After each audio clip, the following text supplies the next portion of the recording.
Welcome to Budapest Window, the podcast where we open a small window into the lives of internationals who now live in this beautiful city. I'm your host, Kristi Gatsave, a language coach and a curious listener. My guest today is Karmi Buckley. Join us as we open this window into Karmi's world. Karmi, welcome to Budapest Window. Thanks, Kristi. Nice to be here. Wonderful, yes. So let's start in Wisconsin. Middle child of three, parents who were pastors during your high school years. What was life like for you growing up?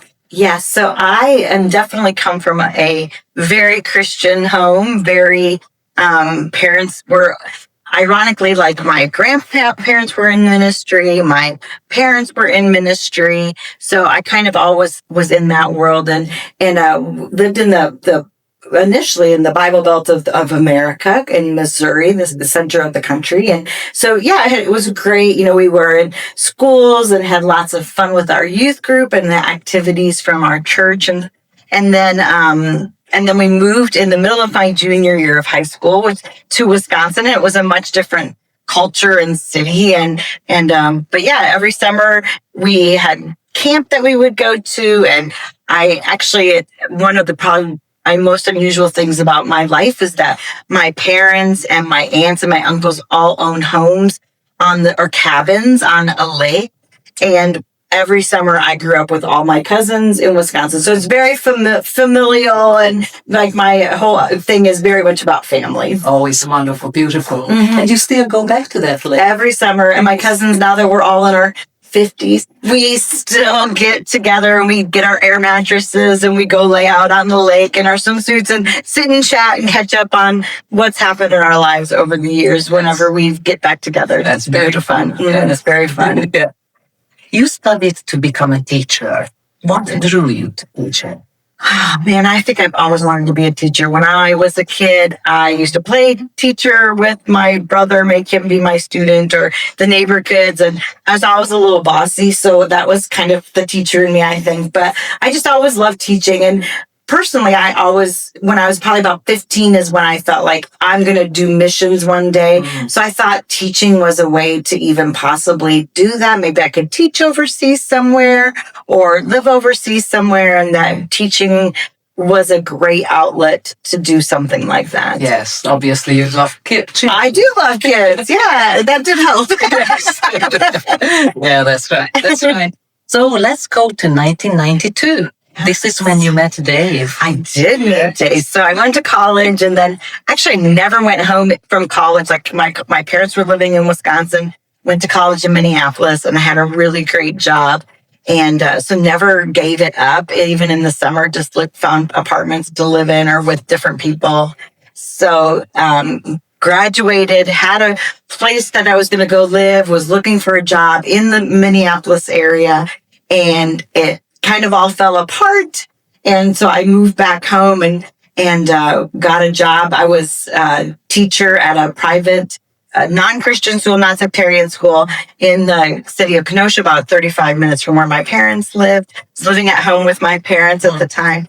And I just always thought teaching was just my thing. I just love it. I like lesson planning. I like all aspects of that part of my life. So I taught kindergarten for 5 years, and then I taught second grade for 3 years. So I was lucky to have some of my kids twice because they were in kindergarten first, and then I got them again. And then, so it was a great 8 years at my school, Armitage Academy in Kenosha. Yes, wonderful. Mm-hmm. So how did you meet? Dave and me. Yes. So my parents were the pastors of the church in Racine, Wisconsin, and Dave was the youth pastor at the church in Kenosha, Wisconsin. And they were neighboring cities. And so people used to say, oh, you should meet. And of course, it was like, oh, okay. When you're the pastor's daughter, people are always trying to set you up with people. And we just had the opportunity to meet at one point, and he can tell you another side if you ever talk to him. And we had the opportunity to meet, and we were both a little bit older. I think I was 23 at the time that we met. and Dave was in his 30s by then. So we met and pretty quickly, right away, knew like our life goals of doing missions overseas was something. So, yeah. Dated for 9 months, got engaged for 9 months, and got married for all these years. Wonderful. Yes. Yeah. So you married in 93, became youth pastors, and early in dating, you both realized you had a call to Europe. What did that feel like from your perspective? Yeah, I guess because I always knew ever since I was 15 that I really wanted to be a missionary. I was very fortunate that I grew up in a church in Missouri that was like every summer, all the missionaries. When I was a kid growing up, I would see these families come that were missionary families, and they would have their training and their renewal time and all these things. So their kids would be part of our kids program at our church, or their teenagers when I was in youth, would be in the youth program with us. And it was just so fun to watch. And I was always kind of like, oh, that's cool. Whatever's happening over there, that's kind of fun. And just always open to that. And then just really felt when I was 15 years old that, yeah, that was something that I felt like God would very clearly was calling me to. I can still visualize the moment. I can still remember walking up to a family member. I had my dad's cousin was at the same church. And I just remember walking up to him before I even saw my parents and saying, I think I'm going to be a missionary one day. I think that's what I'm going to be called to do. And so, then so I meet Dave. My whole life, I'm like single focus. This is what I'm doing. I go to college, had different friends and guy friends and stuff, but none of them seemed on the same course that I wanted, and came back home and was living in the small town of Racine where my parents were living at the time. It was probably about 80,000 people. And just looking around and like, oh my goodness, I'm never going to find the person that wants to go overseas with me. But that's why I was going to be a teacher, because like no matter what, that was going to work. So, when I met Dave, and about 2 weeks in, we were driving down the road and we were just talking in the car.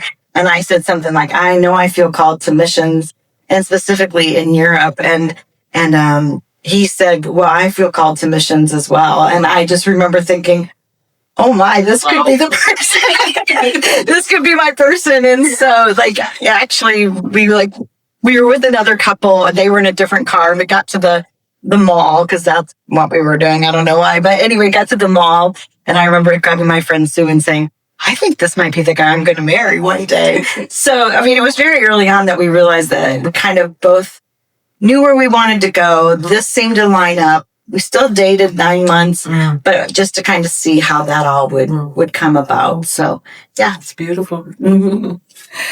Yeah, so you went on mission trips to Romania. Yeah, I think we always knew that we wanted to go to Europe. Yes. So that was not that. I think I had gone into Portugal when I was in high school on a missions trip, and really loved Portugal. I always would have been very open if God had called us to there. The wall had fallen, things were moving, doors were open for opportunity. We had the opportunity in 95 to go to Romania. And in the American media at the time, there was a lot about the kids that had been in the orphanages because of the government structure before the communism that had been there, and the former communist leader. So we knew these needs were there. And so we had gone in 95, and Dave actually had a friend he had gone to college with who had a ministry there of working with kids. And Dave went on. Then we planned again to go in 97 with a group of our students. We had the first time we went in 95, we were with a large group of people. There was like 90 of us. And actually we came through Budapest in 1995 from a train from Bucharest to Budapest. Thought Budapest was beautiful. Stayed at Zanka at the top of the hill, drove across the bridge, and went up to Zanka. And then the next morning they put us on more buses, and we just kept going out of Hungary. But instantly, Dave and I, as soon as the train crossed the border, it was like we were in Hungary. But anyway, sorry, digress. But in 97, then we went back and loved it. Had a great time in Romania, but just really felt like maybe that wasn't the place we were supposed to go. Right. And talked with people that were godly and just said, where do you think? And they said, we were just talking, and they said, well, would you ever consider going to Hungary? And we were like, I don't know. So as Christians, we prayed about it and asked God for further confirmation and direction and peace in our hearts. And so in 95, 97, those trips really impacted us. But, and then we just kind of were like, that's when it's time to apply. Let's look at going to Hungary. Wow. So we did. Yeah. So you moved to Pécs in 1999. Yes, we did. Yes, fall of 1999 is when we finally got to Hungary.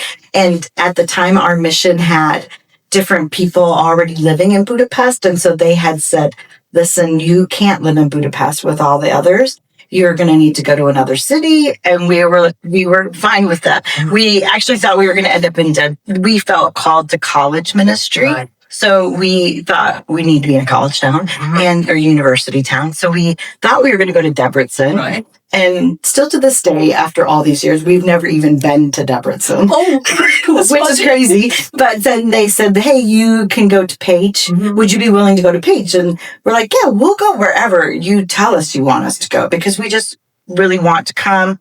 We really want to serve. We really just want to be in Hungary. So yeah, we moved to Pécs, Hungary. And it's still to this day one of our favorite places, and some of our favorite people from Hungary are there. Yeah. Of course, it was a new country, a new language. Oh, yes. And you had your baby there? I did have our son. Wow. Yeah. So, having a kid in another country was interesting. Our insurance and our business or mission would have let us go back to America. But I just remember, I think it was my mom saying, babies are born in Hungary all the time. So you could probably have a baby in Hungary as well. Right. So found a person who had an American who had a baby in the area, met her doctor. Yeah. And so had our son Weston was born Pentecost weekend in June the 3rd in the year 2001. And it was definitely, actually, when I had a kid then in America, I loved my Hungarian experience in many respects. It was so different, but so calm. And I just really loved that and the people in the church where we were at were so kind. My mom came, and that was really nice. But, it was definitely a different time in the Hungarian medical system. Yes. I was by myself at night. Dave wasn't with me. It was like 4 or 5 nights. Yes. So it definitely was an experience. And a challenge. But in well, now I can say, in a good way. I mean, at the time, I just remember crying and calling Dave in the middle of the night, like, I don't know what I'm doing. But we made it. And as my mom said, there were babies born every day in Hungary. So, we were fine. Yes.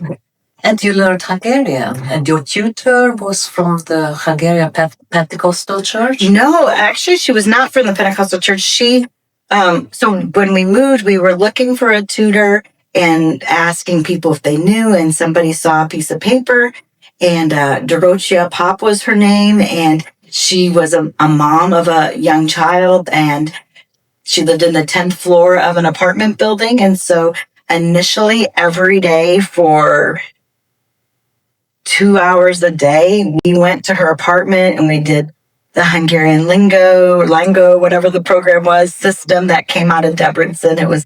She was a very good teacher. She really challenged us.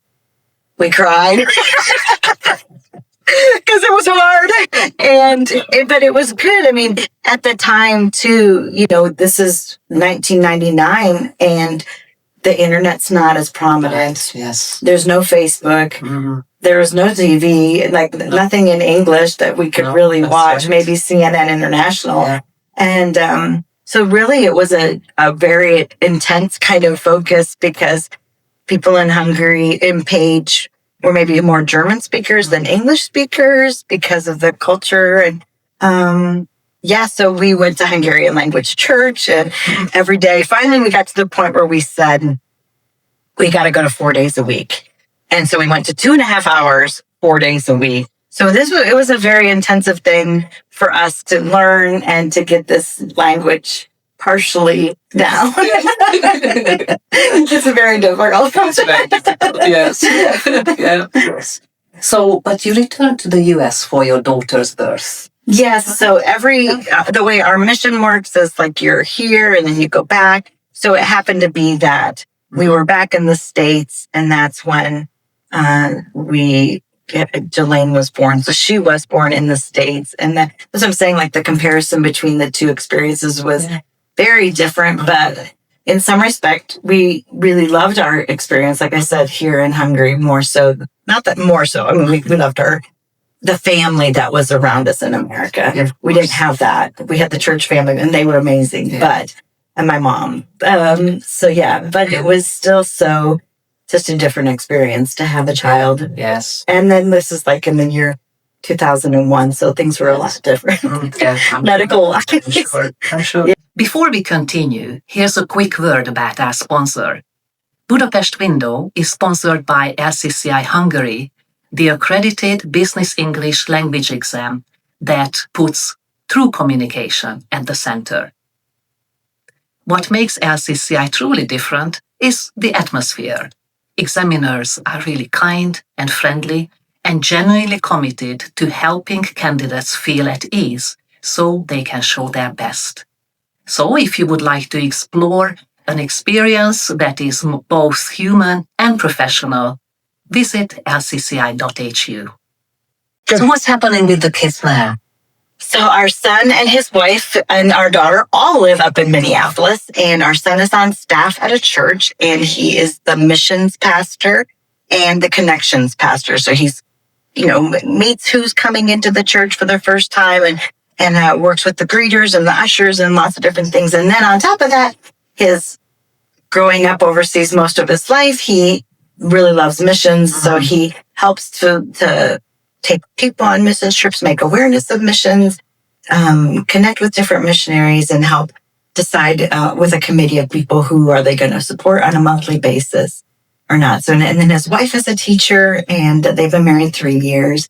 And then our daughter, she graduated from college last year. She's working now at the college for a little bit more. And then she actually plans to go back, as to do some missional work herself in the Middle East. Wow. So she's working towards that. So aren't they fourth generation missionaries? Not fourth generation missionaries, but fourth generation pastors, ministry kids, definitely. Right. Definitely. Yeah. Yeah, really. Quite a heritage. So when you returned to Hungary in 2013 and were asked to plant an English-speaking church, what was your reaction? So what was our reaction? So I think the first thought was, Dave and I have this philosophy, we'll do whatever they ask. The fellowship, the Magyar Punkosti Egyház, that's our partner here. And whatever they want, we'll be willing to do. Within reason. So when they asked, I think we were surprised. We had always been in Hungarian context church, where, that's always where we had gone.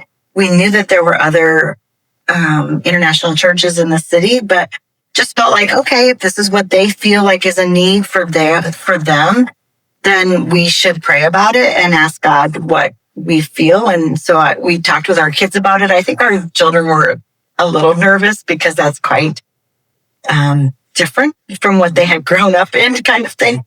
But everybody seemed like, yeah, let's try. And so we went very open-handed into the whole thing to say like, okay, whatever. And it all started in Mom Culture Center. It did. The Mom Culture Center was the first place that somebody had told us about the space. We went and looked at it. It was perfect. A big part of our church culture is coffee. And from the get-go, they had a cafe. So anybody that came to visit us, we'd give them a card that said, you have one free drink from the cafe downstairs. And at the end of the day, we'd go down and collect all the coupons that they had been given and pay for the coffees that everybody had drank that day. And so, yeah, it was a beautiful facility, a nice location, easy parking. So we just kind of felt like that's where we should end up. So, yeah. And then the church started to grow. So you needed a new place. Yeah. So we had 2 rooms initially, always kids ministry, because, kids person here. Always kids ministry. So kids room, 1 room for kids, 1 room for the adults. And then as things started to grow, we moved to a bigger adult room and then switched the kids over to the bigger kids space. And just had a lot of fun. I I don't know what numbers we were at before we moved over to the new space, but it was just getting frustrating to like be reliant on approvals every time you wanted to do something. Like, can we use the rooms on Wednesday? Can we use the rooms on whatever days? And where could we meet? And trying to find places. So we started looking around for maybe an office place and came across a place on Carolina Street that was a sign on a wall above, and went in and looked and could see like, yeah, maybe this could be something. And so then we moved in 2016. 2016, yes. Mhm. And the next big step was the disco. Wasn't it? Yeah, so the disco next door was this building. In the old building, we'd come up the steps. You had to go down the hall past the bikini shop maker, the lawyer's office, the air conditioning guy, the Bugs World, which was always so smelly and gross, and bugs were everywhere. And so, and we were at the end of the hall and kind of tucked in there. And every Sunday though, we could hear the disco when we'd get there in the morning. Still not probably people dancing, but more as the cleanup crew was in there. And sometimes things would happen over there during the weekdays, and we'd be in the building and we'd go look in and see it, and just kind of like. My friend one time said, one day you'll be in the disco. And we're like, I was thinking, no, that will never happen. But in reality, it was God's will that we ended up getting it. The disco went out of business, and for years it was empty. And then we were able to secure it. Yeah. So I remember the disco was really dark and miserable, and now it's an amazing building. It is an amazing building. So please tell us about the building. Well, I mean, I can only say that we actually found out on February 10th that we were going to be like that they wanted us to take the disco. And we only had a couple months that we were going to be here, and then we had to go home for totalization. So a lot of what we did, a lot of what's there was nothing to do with us, as far as we were in America raising additional funding to help cover a lot of what was happening and getting calls saying we're doing this. So yeah, but I mean, from the beginning, we kind of knew what the plan should be, where the room should be, based on this big open cavern of a space that really was dark. And so when we came in January of 2022, we were just as surprised in some respect how beautiful it turned out, even though it wasn't done at that point even. But yeah, it just really, the Oakleys were here and they did such a good job managing all that. It was a lot on them, but it was a lot on us as well from America. Yes, definitely. And I love the different rooms, like for the teenagers, they can even play basketball. Yeah. Different activities they can have. It's amazing. The kids' corner, the babies' corner. Right. Yeah. Right. It really is.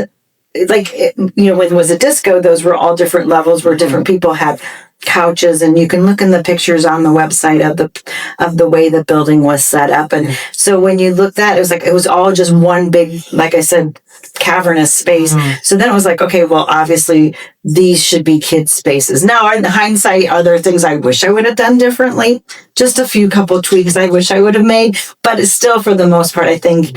And I just sometimes wish we had a little bit more space, but it's still great. And it did turn out so beautiful. And I think to find a space like that in the heart of Budapest, so close to where we already were, people didn't have to change trams or buses or anything from the Mom Park to here, to the first space, to the second space, all in the same building. I mean, it really was.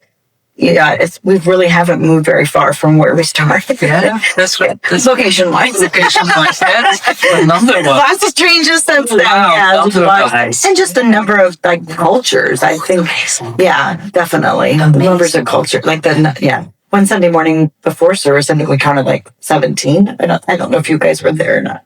I think so, yeah. Yeah, amazing. Yeah. Amazing. And how I love it, how welcoming this community is, and how the different cultures can really appreciate each other and respect, and we mix and match. Yes. It's beautiful. It really is a special place. I think, people say, other churches maybe are international, but I'm like, we are the most, I have no idea, but I just really do believe that really. And the sad part is to see people come and go. Yeah. I mean, Yes. we love it when they come, but it breaks our heart when they leave, because we just make friends and community. And that is a huge part. We feel like to have a community of people, that a place people can find community while they're here, whether long-term, short-term. Yes. So, yeah. And I love the different activities involving culture, like the African night or the Spanish night. Yeah. And so, yeah, it is pretty special. And now we have like a new group of Ethiopians that is saying we'd like to have a group here or whatever. There's just so many different groups that come and go. Yeah. And the international dinner. Yes. So, can you tell us about that? Yeah. Well, sadly, I missed this past year, but but I think just we always had started to do it. Probably in 2020 when COVID was starting, we had started doing these dinners in January, just kind of like so Dave and I used to cook always. And I think the first time we had the dinner, like 80 people showed up on a Monday night. And then as the years went on, we would make these different meals and finally a couple years ago, it was like, we have to make a change. We can't keep cooking for all these people. And the idea of an international dinner had been a thought for a while. So it just was the perfect time to start having everybody bring their food. We'd have different events and people would bring their food, but this was very intentional to bring your food from your culture and your country. And it's very well organized by people on our team. Shannon's a huge help with that and does a great job. And it's just a fun night to get to taste hot, spicy. My favorite is the racot crumpli that you made. Thank you. It's my absolute favorite Hungarian dish. I had it not that long ago at a restaurant and paled in comparison. Really paled. That's wonderful. So yeah, I just love all the foods that come in. Yeah. And the people. And you have an amazing staff. We do. Yes. We always have had great people. I think this right now is a very fun group of people. They really like to laugh and they don't take themselves too seriously. So that's been really fun. They just enjoy being together on their own as well. And so, yeah, it's hard to watch people come and go in that respect, but we feel like we can train people and then send them on to other opportunities. But, there's just a great people who really want to really care about the people at Riverside, really care about the people here in Budapest, the teens or the kids or whomever. They really do have a heart for what we're doing. And there are some excellent programs. The women's breakfast, men's breakfast. Yes. And, Inspire. Yes. Yeah. All of them is so early on when we started, we had gone to, we have a sister church in Vienna and we went over and met with them, and they were like, well, maybe ever like 1 month men's, 1 month women's. But as the church has grown, and now we have all these life groups and different things. So then, we have like our breakfast twice a year now for women. Men's breakfast they have quite regularly. Just all the different groups, and then Inspire. One of our favorite things is it's just really gone way better than I could have imagined it going. And this will be our 4th year this year. It will be different. It'll be more on us. But normally we have people come from the team from Inspire come and assist us. But this time they're like, fly little birds, fly. And so we will be flying on our own a little bit to this year, a little bit more than we have in the past. And so it'll be just a cool opportunity for us as leaders and a team to put this all together. So lovely. Looking forward to that. I know. Definitely. Finally, any plans, or how do you see the next few years with Riverside? Yeah. So, I mean, it's always, we have seen a lot of growth, so we just don't know what's going to happen. I mean, changes of governments change things, so we really just don't know what's going to happen. But we just feel like there's still great things ahead for us. We feel like for the church that we have, like we said, we have a great staff and always looking for more people to come and work with us or to learn about how to do church ministry as in Europe. that's a huge value to us and to help others. So yeah, I just think if we can expand into another part of the disco, or now 3 services, it's quite a lot. It's been a big responsibility, but we have been shocked at the amount and the numbers that have shown up and consistently are there every Sunday for 3rd service, and what just the difference it's made numerically overall in our who we've been able to reach. And so that's been a great thing. Yeah. So before we move to our final segment, we have a quick fire round, 15 fun questions. 15 fun questions. Yes. Short answers, first thing that comes to mind. Okay. Ready? Yes. Okay. So, early bird or night owl? Oh, early bird. Oh. But sort of like when you have younger kids, you're early bird. Yes. And when you have older kids, you're night owl. Now I think I'm just a little messed up. Some days I'm early, some nights are late. I'm an empty nester, so no birds. Coffee with friends or quiet coffee alone? Coffee with friends, always. Your favorite Hungarian word? Pillango. Oh, I love that. Yes. One Hungarian dessert you can't resist? Oh, dobos torta. It's my favorite. Beautiful. I just love the dobos torta. Any particular patisserie? Well, yes, there was one downtown at Fubon, and it was like the flavors were just kind of packaged in a little different way. It was like a round, like almost a little mini cake, and it had this kind of fancy, but it went out of business during COVID, and now they opened up in another location. But they changed it. It's not the same. It's more traditional, but still, it's still really good. I mean, you can't go wrong with it. No. Pécs memories or Budapest rhythms? Oh, well, that was hard because I loved it. There was so much we learned in Pécs. And so many like friendships that are still there. Like we just saw people the other day here at these meetings in Budapest. But there's something about the beauty of Budapest that is like, how can you not cross this bridge how many times and still not be amazed at the beauty of this city? So I do love that whole aspect of, I can sing. Yeah. It's cool. Budapest. A place in Hungary that feels like a deep breath. Probably our apartment. Right. I love our apartment. I love like city life. There's a lot of noise out our windows. There's people that we can see across the way, the comings and goings, lights on, lights off. I don't know. I just love that whole aspect of what's happening in the community, walking here, walking there. It just feels comfortable. Right.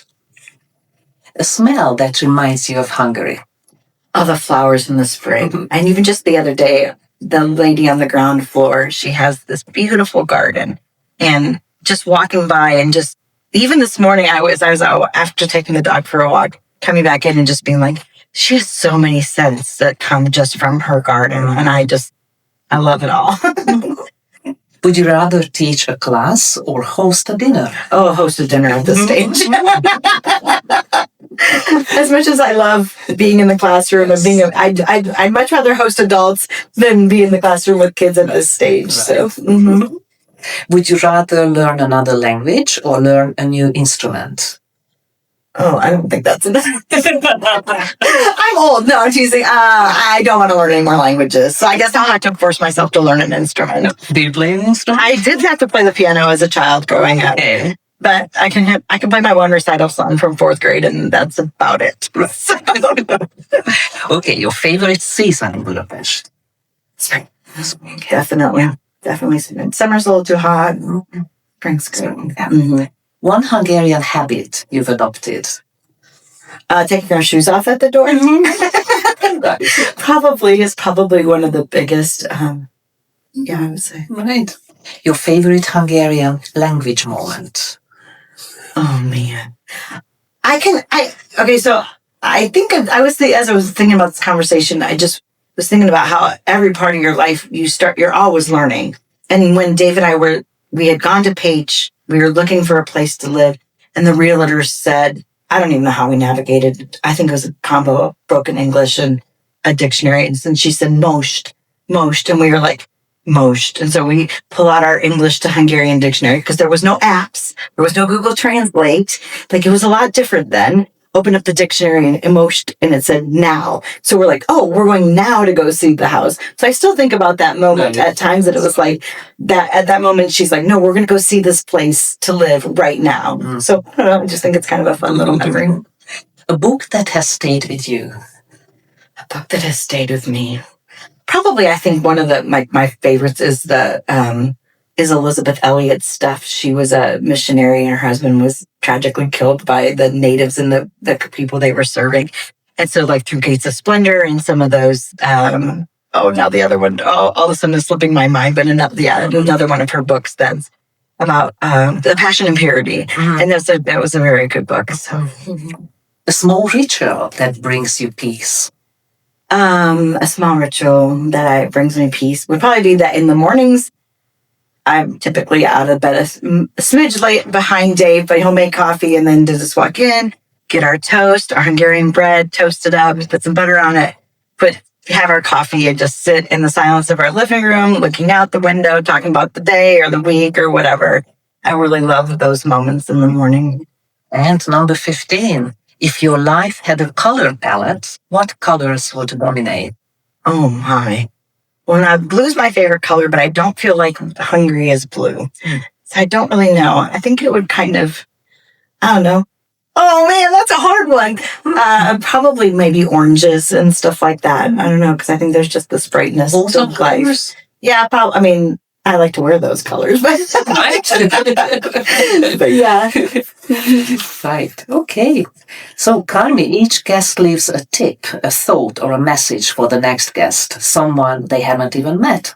Here is the message left for you. Okay. And I will ask you to please read it. Okay, thank you.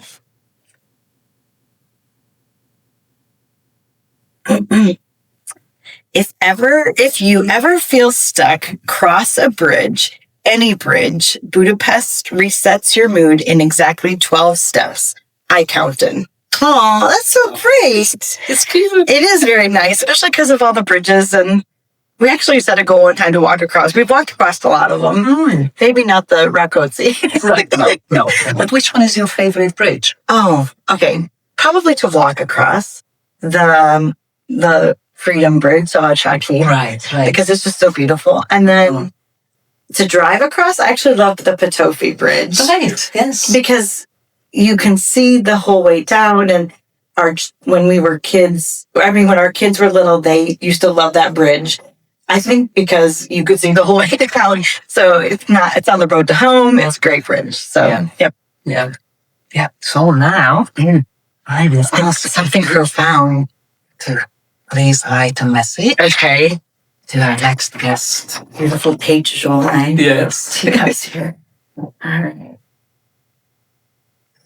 Okay.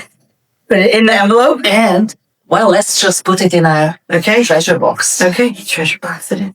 Thank you. Gold boxes. So, Karmi, thank you so much for sharing your story with such warmth and honesty.